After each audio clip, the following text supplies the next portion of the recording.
Revelation nainabagi series asida mayambu taramna oksari ngasi nainagadriba topic asidi mamangi haptada nainakiba adugi makhani Revelation 18 part 2 episode of 41 The Fate of Spiritual Babylon Hawaii yoiba Babylon asigi magi maraibak mahak matung induna saminareba singi maraibak kari oigini haibadugi maramda ikhoi mamangna khara nainaba hokre ngasi makha thana amu ikhoi naminase अहनबद ईश्वर प्रार्थना तौसी मालेम सर्गा तायंगपान पुनमुकु सेंबीब इपा ईश्वर ना पाइनिंगा नितना थागसरे वसी पृथ्वीदा लैरबा मिपुंग खुदिमुंगना इपा ईश्वर असिगुंबा spiritual Babylon यु थक्तुना गाउतुना लैरे अदुगुंबा मीसिंग माका चमिनरिबा मीसिंग बाबिलोन गे मराइबा असे करी ओइगिनी हाबसिगी मरमदा Bible लेखि खरा इखोना नैनागदौरि मसिदा नाना पोर पिनापिउ Paisho pot papsalo naiba sinabu ena ngam kadim naki ningmigi mating no henbiu tari bim kung kuding da sunaki mapanai da por da pinabiu Prabhu Jisu Krista gi mingde kurum jari amen aduna mamanda Babylon se kanano habi gi maram da ena phajana detail oina explain tawkre spiritual Babylon haina masida palibase aikoina Roman Catholic Church ki system aranba institution sing aduga mahaki matung ileba prithibida lairiba Protestant aranba Protestant Bible gi matung in sattaba dugumba sing adubu aikoina punna spiritual Babylon haina khanai Babylon se saru hum thoi haina aikoina Revelation section da sunai nagre aikoina ngasi amu yemna se 11 to 13 pamina se and the merchants of the earth shall weep and mourn over her haidi mahaki Laikha taba mahakpu maina sakpa mahakpu dandi pibado uba matamda taseng bagi de masi prithvi laiba misna Babylon na dandi pibado makhoi uroi maramdi punamung norok ta sakani adubu symbolic oiba mongda masigi haidi prithvi da laiba karigumba khoina support uba mi ama natraga laiba ama tumna mabu matanda mabu support uba misna teng thagadabdo madugi mongdani masida haribse teng thagani For no man buy their merchandise anymore. Mi kanamtana mahaki lalon posing ado amatta leitre. Maramdi mahak turabnina magi lalon posing de leidre maramdi Babylon gi lalon posing asi leidre prithvi da leiba merchants of the earth haibadi lalo etik toba businessmen sing paisa paire bu kudumukse masi mahaki Roman Catholic Church ki makoina puthopa pochai habdi magi church asiga mari lainaba akki amogi thabak thorum khudemak se loina haireba church asiga mari lainai aduna masi dagi ina khunbane ba yon badagi ina khunbane sinawsing ekoina yengshemu the merchandise of gold silver precious stone masida sanna lupa mani mukta sing of pearls later fine linen phi da chu fine linen later purple gi phi later silk scarlet all thine wood the makhan makha kya gi laire all manner vessels of ivory gi magi vessels and all manner vessels of most precious wood and brass and iron and marble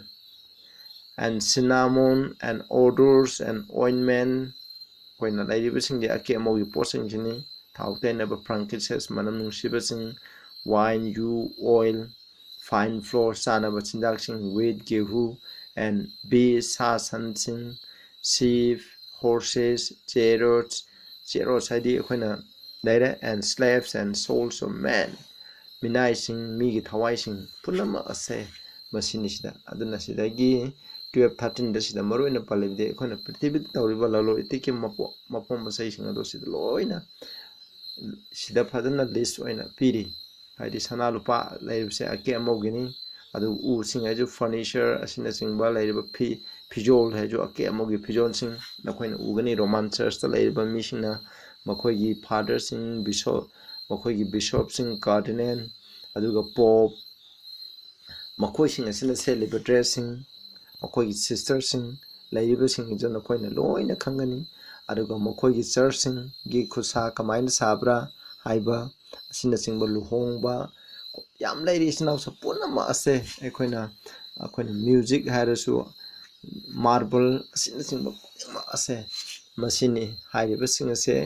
lai roi habni maramdi mahak turabani na lairaroi aduna ake amogi thau thum manam nusiba lairiba khudimokse masiga loina mari lainer sida do hairiba khudimma asibu aina samjan jarabani yamna detail oina aina haijadarabani nakoina hanjan pabiu sinawsing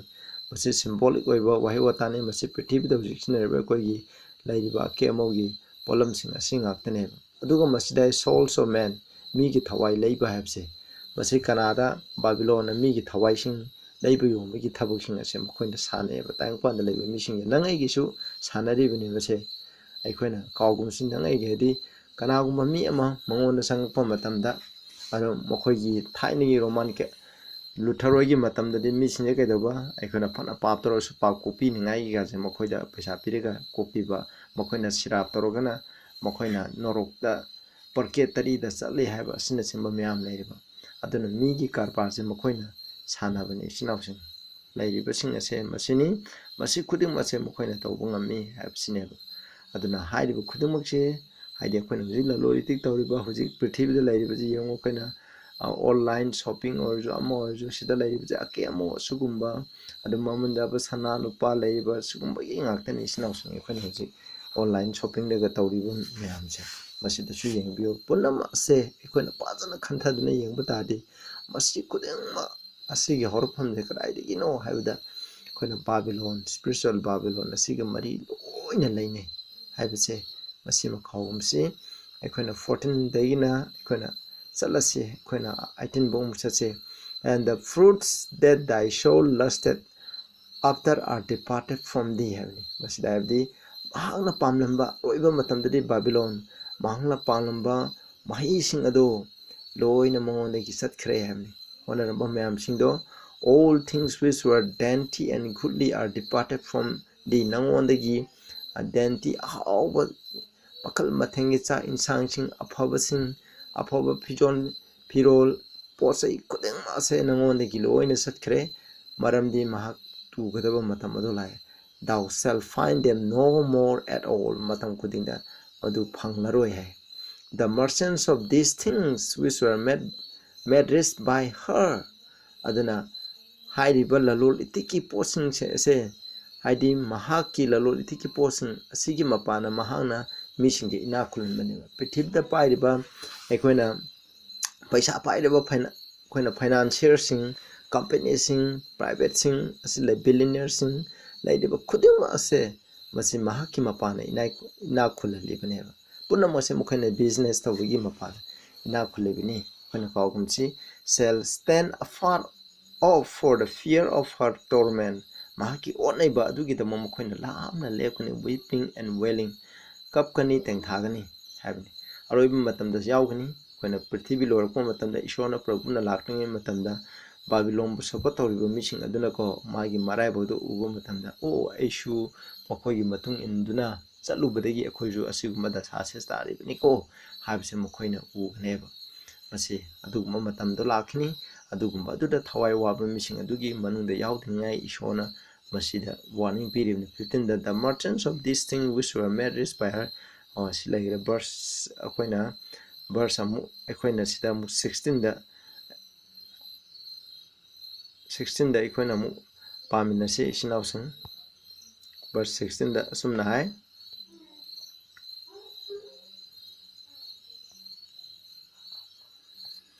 and saying alas alas that great city that was clothed in fine linen aduna fine linen gi apapa makal gi phi gi laitengba adugumba sahar purple and scarlet decked with gold and precious stones and pearls mani mukta sana lupana adugumba scarlet color gi masu hariba linen purple scarlet sing ase koina roman gi lusing basing na seliba dress ta loina uba phangani sana lupana loina laitengni ba adugumba sahar se masida awa abanida habni masigi sarjida yengaga tengthagani ko masida samaina moina tengthagani 7 for in 1 hour so great riches is come to naught mikubam pungpham pungamada mahake sukki mati inakumba mahase karisu leitre habni aikoina hujik basidagi tamba yabdi aikoina tayang pami sanal palanthum da koina kalakpa karisu tawgumje krisana mana aikoina kalakadabadi ishorgi afabalamsat ishorgi aningbagi matuna bible gi aningbagi matuna salibra habse nang aigi punsina kwadi kalakadabani maramdi prithibida laiba pula daransing dolan ina khunba lairiba khudimuk paisa paiba mi oigara ina lairiba khudimuk se maki shorgi judgment ado lakpa matanda mikup amada ꯑꯩꯈꯣꯏꯅ ꯃꯤꯠꯅ ꯀꯨꯞꯄꯗ ꯃꯁꯤ ꯈꯨꯗꯤꯡꯃꯛꯁꯤ ꯂꯣꯏꯅ ꯎꯠ ꯑꯣꯟꯈꯤꯒꯗꯕꯅꯤ ꯎꯠ ꯑꯣꯟꯈꯤꯗꯧꯕ ꯄꯣꯠꯁꯤꯡ ꯑꯁꯤꯗ ꯑꯩꯈꯣꯏꯅ ꯃꯤꯊꯥꯒꯨꯝꯁꯤ ꯑꯗꯨꯒꯤ ꯃꯇꯤꯛ ꯃꯩꯅ ꯆꯥꯛꯄ ꯉꯝꯂꯣꯏꯗꯕ ꯑꯐꯕ ꯈ꯭ꯔꯤꯁꯇꯒ ꯃꯥꯟꯅꯕ ꯂꯝꯆꯠ ꯁꯥꯖꯠ ꯂꯩꯕꯁꯦ ꯃꯁꯤ ꯑꯩꯈꯣꯏꯅ ꯍꯣꯠꯅꯁꯤ ꯍꯥꯏꯕꯅꯤ every shipmaster and all the company in ships and the sailors as many as trade by sea stood afar off haibni masida lalol itik thoba samudragi jahazgi isinggi lalol itik thoriba khudingmak so maduju tengthabada yaugani haibni masina habdi babylon asina lekha tab ummatna prithibida laiba makan khudimaki samudra kangphal ising asina singbada laiba makal khudimaki lalol itik thoriba mission asina tengthagani haibni cried, and when they saw the smoke of her burning ma ki sakpagi maidu ubu matamda mukhoina tengthai saying what city is like unto this great city haiba sahar asoba sahar asiga manaba kana laige hamne hudi yong manaba ng Vatican city ga prithibida laiba sahar singa manaba ring luxury da amada hiram khuding da ikhoni yang masi manaroi kom asini madugumba drisha aduni sida lairepse aduna ships haibase bible gi matung nadi masi economic power bu sukhanai aduna prithibida leba senthum gi economic pairiba company leba khudumakse haidi thani ma da ship jahaz da ekoina bible gi matam asiguma matam dadi ekoina apostles singi matam dadi paisa kwadi paibje ekoina samudra dala lord itik tawraga makhonde po thaduk thajin tawraga paisa paibje madu oyeba madu ni sidai je uski matam da budi oi jahaz ju oire khodi makhal khudimaki do masida laire punamani ko adana madu bu khane khodi makhata na mu yemnase thuna loisna batause 1920 and they cast dust on their heads makhoi marai bata mukhoina upun taishan jare cried tengtharami weeping and wailing kaptuna khoina tengthaduna lairami saying alas alas that crash awabanida onthopanida haiba saharse wherein were matters all that had ships in the sea by reason of her costliness the maki mamantangba akemoksing asinasing maram oiraga samudrada lairiba jahaz lairiba mising ase ina kulamani for in 1 hour is she made desolate mikup the mahak ase lekha tahle habne aduna mi amagi lekha tabje isona dani pibu matamdani khoje pungpham amada 1 hour pungpham amada atenba matamda mase lekha tabje khoina kuidabani isogum phamdani mina kupada ut olan bangambani haibse khoni yengse adu mana matam ngairibani magi matamdo yorokpa matamda loigini rejoice over her thou heaven ye holy apostle prophet aduna sargada laiba mising asengba pakhonjat phasing maichau sing harau ro ani for God had avenged you on her ishonan mangonda nakhoi gidamak laman khumire masi dai khoni ngbe Revelation chapter 6 ta shorogi misina makhoi bu hatpa gidamang makhoi bu onai bi gidamang makhoi laman khuningai gidamang haijabagi प्रार्थना दो एखोने उरे असिबो मिसिंगना थवाई Christ गिदमु थवाई थागी मिसिंगना हाइजबदु उबनि अदुबु पुनम अदुगी लमनदो मंगोंद खुमे मरमदि करिगिनो हाइबो मतंदा माइचौसिंग प्रोफेसिंग हाइदि एखोने इशोगो पाउसन दोपम मिसिंग लाइरिबा मिसिंग चे लोइना सिबा हारपतु पाइबसे मसि कनाना तौबे यामना तौबनो महागना हाइबनि मसिदा बाइबलोन हाइरिबसिना तौबदगी ओइरिबनि हाइबसे एखोने काउगुमसि मसिनी aduna sumai tawduna aduna maram oiduna ko asengbo wayal ado aroibu matamda mongonda pibire shogi mising hanai bigidama mahaki achumbado prithibitegi lokthopagidama asukki matik tamthina angko shogi mising bu manghan bigidama shona mongonda dandi ado pibire hani aduna masi shoidane ekhoju ekhoina mingoda phataba tawdi ekhoi phataba halakani habse ekhoina kaumse shogi mising bu onai bigidama mongonda aroibu matamda Dandi pire Revelation 18:21 and a mighty angel took up a stone like a great millstone aduna sakri nu achouba magumba nu achouba ma sagadu amana lokhale cast it into the sea, saying, aduna samudra thadraga hai, thus with violence shall that great city be thrown down, shall be found no more at all. Adumaina samudra mayai thadaba matanda tam lauraga mai ithakaraga do adugumbai mongda ꯑꯩꯈꯣꯏꯅ ꯊꯥꯗꯕ ꯃꯇꯝꯗ ꯅꯨꯡꯗꯨꯅ ꯏꯁꯤꯡ ꯃꯅꯨꯡꯗ ꯂꯨꯞꯈꯤꯕꯗꯣ ꯑꯗꯨꯒꯨꯝꯅ ꯕꯥꯕꯤꯂꯣꯟ ꯑꯁꯤꯁꯨ ꯂꯨꯞꯈꯤꯒꯅꯤ ꯍꯥꯏꯕꯅꯤ ꯍꯧꯖꯤꯛ ꯑꯩꯈꯣꯏꯅ ꯁꯄꯣꯔꯠ ꯇꯧꯔꯤꯕ ꯍꯧꯖꯤꯛ ꯄ꯭ꯔꯤꯊꯤꯕꯤꯗ ꯂꯩꯔꯤꯕ ꯃꯤꯄꯨꯝ ꯈꯨꯗꯤꯡꯃꯛꯅ ꯂꯩꯕꯥꯛ ꯈꯨꯗꯤꯡꯃꯛꯅ ꯃꯥꯒꯤ ꯕꯥꯕꯤꯂꯣꯟꯒꯤ ꯔꯣꯃꯥꯟ ꯀꯦꯊꯣꯂꯤꯛꯅ ꯄꯨꯊꯣꯛꯄ ꯅꯤꯇꯤ ꯅꯤꯌꯣꯝꯗꯣ ꯑꯗꯨ ꯉꯥꯛꯇꯅꯤ ꯍꯧꯖꯤꯛ ꯏꯟꯗꯨꯅ ꯂꯩꯔꯤꯁꯦ ꯀ꯭ꯂꯥꯏꯃꯦꯠ ꯆꯦꯟꯖꯒꯤ ꯍꯥꯏꯔꯁꯨ ꯍꯧꯖꯤꯛ ꯇꯧꯔꯤ ꯀꯣꯚꯤꯗꯀꯤꯕꯨ ꯍꯥꯏꯔꯁꯨ ꯃꯈꯣꯏꯅ ꯄꯣꯞꯅꯒ ꯍꯥꯏꯕꯁꯦ ꯚꯦꯛꯁꯤꯟ ꯀꯥꯞꯇꯕ ꯃꯤꯁꯤꯡ ꯗꯟꯗꯤ ꯄꯤꯒꯗꯕꯅꯤ ꯍꯥꯠꯀꯗꯕꯅꯤ ꯃꯈꯣꯏꯁꯦ ꯑꯩꯈꯣꯏꯒꯤ ꯃꯤꯁꯤꯡꯒꯤ ꯈ꯭ꯋꯥꯏꯗꯒꯤ ꯇꯝꯊꯤꯕ ꯌꯦꯛꯅꯕꯅꯤ ꯑꯅ ꯑꯁꯨꯝꯅ ꯍꯥꯏꯗꯅ ꯌꯥꯝ ꯇꯧꯔꯤ ꯄꯨꯝꯅꯃꯛꯁꯦ ꯌꯦꯡꯕꯤꯌꯨ ꯄꯨꯝꯅꯃꯛ ꯍꯧꯖꯤꯛ ꯂꯩꯔꯤꯕ ꯏꯔꯥꯡ ꯀꯣꯚꯤꯗꯀꯤ ꯍꯥꯏꯔꯁꯨ ꯂꯩꯔꯤꯕ ꯈꯨꯗꯤꯡꯃꯛꯁꯦ ꯃꯈꯣꯏꯅ ꯁꯥꯟꯅꯕ ꯄ꯭ꯔꯤꯊꯤꯕꯤꯕꯨ ꯀꯟꯇ꯭ꯔꯣꯜ ꯇꯧꯅꯤꯡꯉꯥꯏꯒꯤꯗꯃꯛ ꯁꯥꯟꯅꯕ ꯂꯥꯡ ꯉꯥꯛꯇꯅꯤ ꯑꯁꯤꯒꯨꯝꯕꯁꯤꯗ ꯑꯩꯈꯣꯏ ꯊꯨꯒꯨꯝꯁꯤ ꯍꯥꯏꯅ ꯑꯩꯅ ꯍꯥꯏꯖꯅꯤꯡꯉꯤ ꯑꯗꯨꯅ 22-23 ꯑꯃꯨꯛ ꯄꯥꯃꯤꯟꯅꯔꯁꯤ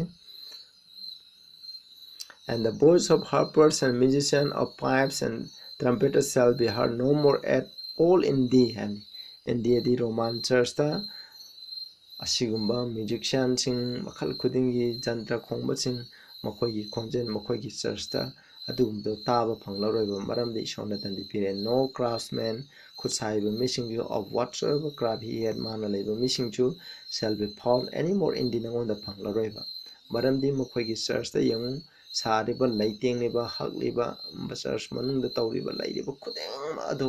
ꯑꯁꯨꯛꯀꯤ ꯃꯇꯤꯛ ꯄꯩꯁꯥ ꯆꯪꯅ ꯊꯥꯗꯈ꯭ꯔꯕꯅꯤ ꯏꯆꯤꯟꯅꯥꯎꯖꯥ ꯃꯁꯤꯒꯤ ꯄꯩꯁꯥꯁꯤꯡ ꯑꯁꯦ ꯀꯗꯥꯏꯗꯒꯤ ꯂꯥꯛꯏ ꯂꯩꯇ ꯂꯥꯏꯔ ꯄ꯭ꯔꯤꯊꯤꯕꯤꯗ ꯂꯩꯔꯤꯕ ꯈꯨꯗꯤꯡꯃꯛꯀꯤꯀꯣ ꯃꯁꯤꯒꯤ ꯏ ꯆꯨꯞꯄꯒ ꯃꯁꯤꯗ ꯂꯥꯛꯄꯅꯤ ꯃꯁꯤ ꯑꯩꯈꯣꯏꯅ ꯀꯥꯎꯒꯨꯝꯁꯤ ꯂꯩꯕ and the sound of a millstone shall be heard no more at all in the ꯅꯉꯣꯟꯗ ꯆꯀ꯭ꯔꯤ ꯅꯨꯡ ꯑꯃꯠꯇꯒꯤ ꯃꯈꯣꯜ ꯇꯥꯔꯔꯣꯏ and the light of a candle shall shine no more at all in thee nangona candle amakki mangan phawbu ngalaro habni maramdi and the voices of the bridegroom and of the bride shall be heard no more at all in thee nangona kaina borgi makhol amata tararo habni aikhoina roman catholic church singda mokhogi luhongpa matamda mokhogi church manungda tawriba decoration lingda candle thandal luxurious oiba candle asina singba थालगा तौरीबा मयामदुना खोय खंगनी अदुगुम्बदो अमत्ता उररो हैबनी मसे उबा फंगरो हैबनी मसे परा यामना एखोयना मसे पतना पारगा पजना तमना तमना नैनरगदि यामना थोखनी चिनाउसं अखोय हनना पाबियु आइनदि हाइख्रे हाइरिबसिंग मसे कुदमक्से Bible दा हाइरिबु कुदमक्से मत्ता सिद्धदना खोयना Roman Catholic church system दा मखोयगी ताकपि तमबिबा मखोयगी तौरिबा खुदिंग असिदा थुंगी हैबसे अखोयना काउगनु आइना रोमन चर्च बो हाइथिबगी नते मरमदी बाइबल हाइरमबगीदम आइना मसी हाइबनी नखोय कैगुम्बा ताबिबा यारगसु नखोय वारौबिगनु अचुम्बा असिदा अखोय थोलक्सी हैबनी for thy merchants were the great men of the earth मरमदी मा नाहकी ललोंबसिंग अदि पृथ्वीगी अचौबा मिसिंग हैबनी होजि पृथ्वीदा ख्वाई चौबा मिसिंग कैनो अखोयना बिलियनर मिलियनर सिंगे कैनो अदुगुम्बा लालो लिटिक तौबा अदुना बिजनेस मैन ngakteneba अखोयना चावरिबसे बिजनेस असना मखोयना लालो लिटिक तौरगा मखोयनी ना खुलिबनेबा पुनमक लालो लिटिक की हरोफमदे कदाइदगी ओरपनेबा रोमन चर्च की लग्जरी मखोयगी केबा मौबा साबा ड्रेस असिना सिंगबा असिदगी लोइना ओरपनेबा हैबसे काउगुमसी for by thy sorcery shall the sorcery were all nations is पृथ्वी दा खुने माकी sorcery gi mapana ko nam thak tore sorcery have je khone me hairiba sorcery have jidi ekho silare grammar adudi hajar roga sorcery have gi atade masi ekhona ahingba mission asiba mission ga wadi sana je masi sorcery ne ba aduga maduna sen gi asiba sen sin de ekhona ga prarthana tawse da mokhoi gi saru sarang daga tawse मसी नेबा हारिबा सिंगदे कनाबा Roman Catholic church त लोइ लेख्रे मसी खुदिंगमन Roman Catholic church ना मखोइना असिबा missing मेरी दा अते अछोबा missing दा मखोइना प्रार्थना तौबिबा खुदिंमक्से तौरिबा मखोइना मेरी गो वारी सानरगा मेरी जे मखोइना लाइनी मखोइकी एडवोकेट ने हाइना मखोइना खुरुमनिबा होजिके मसी गुम्बा लेरे म्याम लेरे सिनाउसं मसिना मरम ओइदना मखोइ कैयोबा पृथ्वीदा लेबा मिसिंग नाम थाक तौरिबा namthak makhalamniko ji Babylon ga prithibida chanariba Roman na chanariba dharma siga prithibida chanariba religion singa ko karisu khenadabni snapsa mamingdagi Christian ni haibone Christian haibagi maming loksan bane du mukhoina tawriba mayamjidi loina thaini mamangda teram Babylon thaini mamangda Babylon da tawramba aduga chamane thaini gi Babylon dagi prithibida lairiba religion lairiba pagan gi lairiba mayamse loina ma horokkibani haibse khona kawgumse adugumna si hoji lairiba prithibida lairiba khudimukse basisu madagi horokpani habisini verse 24 mu parase. In her was found the blood of prophets and of saints mangonda maichau singi aduga saints as Christians singi e do phangi of all that were slain upon the aduda natana prithvi da sikraba ibung khudimukto madugi e phangi hamne masi kya phajakraba verse no aduna masidi ke khoina yamna sauba yamna phajaba clue ama ikhoina phangi madudi haise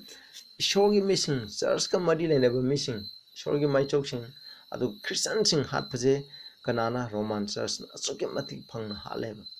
khoina hatkre makhoina pa prithvi da supremacy tawba matam da hale adu da natana roiba matam huji akhoi gi roiba matam da ju masiji mana haiba mana takpi tambi daba ma Bible gi matung da chapa missing gi mana manghan ningai gi da mak nomaijina me pusena kurum daba asigma missing achibu ha ningai gi mana plan tawkane bisnaw sing masi kawgum sing adu da natana atu prithvi da sikraba sing First World War da Second World War da mahula asina singbada lan tawga hat kiba problem khudimokse laiba khuding da thokkiba irang khudimokse masida kana mari laine haibda hariba church asiga loina mari laine habse aikona kawgum seba akone assassin tawriba lairiba khudimokse mokoide mokoigi Roman jaju singi plan ngaktani First World War Second World War asina singbigi maram da ju loin lei masini ko aikona masigi maram da suno khoina khangngadi ana thiraga aikona khangba yagani aduna masi jo aikona kawgum si loina mo prithvi da lairiba khudimokse mokoini jaju singna tawba ngamdab laite mokoidi khana halaga chaina halaga mokoidi control tawba chai aro prithvi da hujik lairiba school university hospital lairiba kudai mase jo kaidoba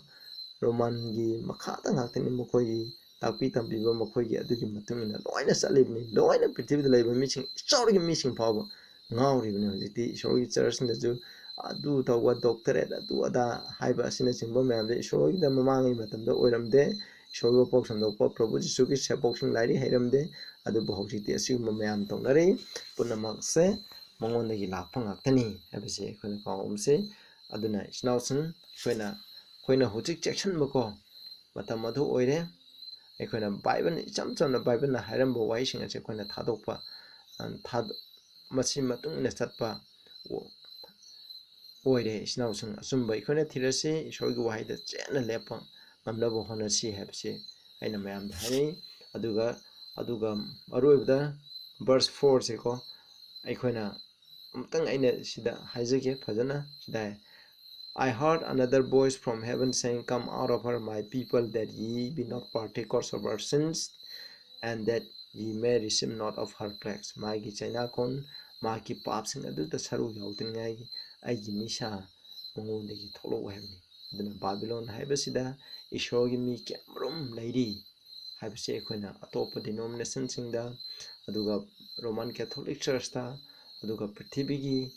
prithivigi aranba dharma gi atopa khona Muslim wagera Hindu wagera snaw sing laireba khudengma asida ishogi mi meham lairi makhoidagi aranba system adudagi aikhoina kauthokpagi thabakse nang aigi ithawni snawsang nang aisu Bible gi matingna chalibra habse ko yengche aduna karigumba nakhoju Babylon da lerma taragdi thopiro maramdi mahakpu dandi piba matamda akhoisu saru yaganeba akhoisu phanganeba aduna maki matam se lakrabani pap maki papse sarga yogudromni masi karamba matamda yogani Roman Catholic Church na prithivida lairiba mipum khudimukse nomaiji namit khurumgadabni haina America gi makhada prithivida laiba khudimukta chanarappa matana nampuda ain semlaga pass roga chanarappa matanda mahaki papa se sarga yauraneba adu matamda hariba ngasigi revelation 18 da piriba prophecy ase amata chitadana thungani ngasigi tangsida losilase tabiriba mayamda ꯏꯁꯣꯔꯅ ꯕꯣꯔ ꯄꯤꯕ ꯑꯣꯏꯁꯅꯨ ꯑꯩꯈꯣꯏ ꯕꯥꯕꯤꯂꯣꯟꯗꯒꯤ ꯊꯣꯛꯂꯛꯂꯁꯤ ꯊꯋꯥꯏꯒꯤ ꯑꯣꯏꯕ ꯕꯥꯕꯤꯂꯣꯟꯗꯒꯤ ꯊꯣꯛꯂꯛꯑꯒ ꯏꯁꯣꯔꯒꯤ ꯑꯔꯣꯏꯕꯒꯤ ꯔꯦꯝꯅꯥꯟ ꯆꯔꯆ ꯑꯁꯦꯡꯕ ꯕꯥꯏꯕꯜꯅ ꯍꯥꯏꯕ ꯑꯗꯨꯒꯤ ꯃꯇꯨꯡ ꯏꯟꯅ ꯆꯠꯄ ꯃꯤꯁꯤꯡ ꯑꯗꯨꯒꯤ ꯃꯅꯨꯡꯗ ꯏꯁꯣꯔꯒꯤ ꯌꯥꯊꯪꯁꯤꯡ ꯉꯥꯛꯄ ꯄ꯭ꯔꯚꯨ ꯌꯤꯁꯨ ꯈ꯭ꯔꯤꯁꯇꯉꯣꯟꯗ ꯊꯥꯖꯕ ꯃꯥꯅ ꯄꯤꯕꯤꯕ ꯊꯥꯖꯕ ꯊꯧꯖꯥꯟꯒꯤ ꯃꯄꯥꯅ ꯑꯩꯈꯣꯏꯅ ꯃꯍꯥꯛꯀꯤ ꯑꯅꯤꯡꯕꯒꯤ ꯃꯇꯨꯡ ꯏꯟꯅ ꯆꯠꯄ ꯑꯗꯨꯒꯨꯝꯕ ꯃꯤꯁꯤꯡ ꯑꯗꯨ ꯑꯣꯏꯁꯤ ꯍꯥꯏꯅ ꯍꯥꯏꯖꯔꯤ ꯏꯆꯤꯟ ꯏꯅꯥꯎꯁꯤꯡ ꯅꯈꯣꯏꯁꯨ ꯑꯁꯤꯒꯨꯝꯕ ꯑꯐꯕ ꯄꯥꯎꯁꯦ ꯇꯥꯔꯒ ꯑꯩꯈꯣꯏ ꯑꯆꯨꯝꯕ ꯑꯗꯨꯗ ꯂꯥꯛꯑꯁꯤ ꯑꯆꯨꯝꯕꯒꯤꯗꯃꯛ ꯑꯩꯈꯣꯏ ꯄ꯭ꯔꯊꯅꯥ ꯇꯧꯁꯤ ꯊꯤꯃꯤꯟꯅꯁꯤ ꯍꯥꯏꯅ ꯑꯩꯅ ꯃꯌꯥꯝꯗ ꯑꯄꯤꯜ ꯇꯧꯔꯤ ꯄ꯭ꯔꯊꯅꯥ ꯇꯧꯁꯤ ꯁꯒꯠꯇ ꯂꯩꯕ ꯏꯄꯥ ꯌꯥꯝ ꯊꯥꯒꯠꯆꯔꯤ ꯑꯩꯈꯣꯏꯅ ꯕꯥꯕꯤꯂꯣꯟꯒꯤ ꯃꯔꯥꯏꯕꯛ ꯃꯍꯥꯛꯀ ꯂꯣꯏꯅꯅ ꯆꯠꯃꯤꯟꯅꯕ ꯃꯤꯁꯤꯡꯒꯤ ꯃꯔꯥꯏꯕꯛ ꯀꯔꯤ ꯑꯣꯏꯒꯅꯤ ꯍꯥꯏꯕꯒꯤ ꯃꯅꯨꯡꯗ ꯇꯝꯈ꯭ꯔꯦ ꯑꯩꯈꯣꯏꯁꯨ ꯇꯝꯈ꯭ꯔꯕ ꯑꯁꯤꯒꯤ ꯃꯇꯨꯡ ꯏꯟꯅ ꯕꯥꯕꯤꯂꯣꯟꯗꯒꯤ ꯊꯣꯛꯂꯛꯇꯨꯅ ꯂꯩꯔꯝꯂꯒꯁꯨ ꯊꯣꯛꯂꯛꯇꯨꯅ ꯏꯄꯥ ꯏꯁꯣꯔ ꯅꯍꯥꯛꯀꯤ ꯑꯁꯦꯡꯕ ꯆꯔꯆ ꯑꯁꯤꯗ ꯌꯥꯎꯕ ꯉꯝꯕ ꯍꯥꯏꯕꯗꯨ ꯑꯣꯏꯍꯟꯕꯤꯌꯨ ꯑꯇꯣꯞꯄꯗ ꯂꯩꯔꯤꯕ ꯃꯤꯁꯤꯡ ꯑꯁꯤꯗꯁꯨ ꯋꯥꯔꯅꯤꯡ ꯄꯤꯕ ꯉꯝꯍꯟꯕꯤꯌꯨ ꯄ꯭ꯔꯚꯨ ꯌꯤꯁꯨꯒꯤ ꯃꯤꯡꯗ ꯈꯨꯔꯨꯝꯖꯔꯤ ꯑꯥꯃꯦꯟ